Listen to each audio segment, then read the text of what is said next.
श्रावण मासाला अवघे 2 दिवस बाकी असतानाच इंदापूर आणि भिगवणमधील मासळी बाजारावर मच्छीमारांच्या बंदचा परिणाम झाला आहे। उजनी धरणातील मासेमारीसाठी सुरू करण्यात आलेल्या ई टेंडर प्रक्रियेला स्थानिक मच्छीमारांनी विरोध दर्शवत आजपासून 3 दिवस मासेमारी बंद पुकारली आहे। या बंदचा थेट परिणाम मासळी बाजारावर झाला असून मासळी खरेदीसाठी आलेल्या ग्राहकांना रिकाम्या हाताने माघारी परतावं लागतं। ऐन श्रावणाच्या तोंडावर बाजारात शुकशुकाट पाहायला मिळतोय। ई टेंडरला मच्छीमारांचा नेमका विरोध का आणि ग्राहकांचं काय म्हणणं आहे हे पाहणं महत्त्वाचं ठरेल। महाराष्ट्र शासनाने उजनी धरणावरील ई टेंडर प्रक्रिया राबवल्यामुळे आज मच्छीमारांकडून बंद पुकारण्यात आला आहे। तर आपण पाहू शकता की इंदापूर तालुक्यातील इंदापूर शहरातील मच्छी मार्केट हे बंद आहे। तर भिगवण असेल, सोलापूर जिल्हा असेल, या ठिकाणी सर्व मच्छी बाजार हे बंद आहेत। तर आपल्यासोबत काय मच्छी बांधव आहेत, त्यांच्यासोबत आपण बातचीत करूया। नेमके काय मागण्यात आणि नेमकं काय चालू ठेवा, त्याच्यावर नोकरी नाही त्या काय नाही त्यामुळं चालू राहिलं। मच्छीमारावर उपासमाराची वेळ आलेली आहे।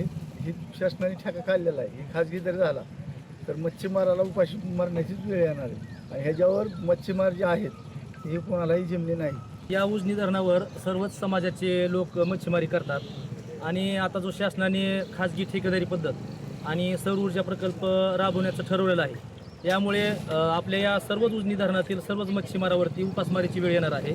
खाजगी ठेकेदाराला तर मच्छीमारांची पिळवणूक होणार आहे, तो वेगवेगळे प्रकल्प राबवू शकतो, त्यामुळे मच्छीमारांचा या ठिकाणी कुठलाच रोल राहणार नाही।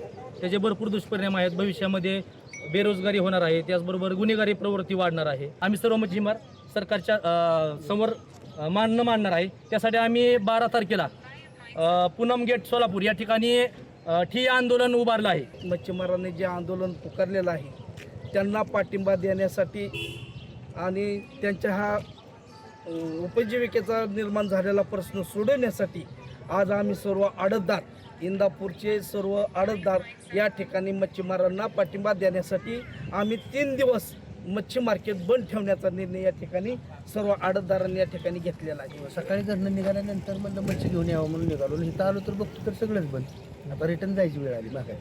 हो, ह्याच्यावर लय परिणाम होणार आहे हॉटेलवर। ही खाजगी ठेका व्हायलाच नाही पाहिजे। पहिली गोष्ट ह्याच्यात जे आहे गोरगरीब जे आहे, आता मुस्लिम समाज असेल, पारधी समाज असेल, मराठा असेल, धनगर असेल, प्रत्येक समाजाचा व्यवसाय मच्छीचा।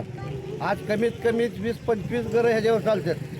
ही जर ठेका जर दुसऱ्याला गेला तर ह्यांची मनमानी होणार ह्यांच्यावर उपासमारीची वेळ येणार। इंदापूरहून विशाल भूम, पुढारी न्यूज।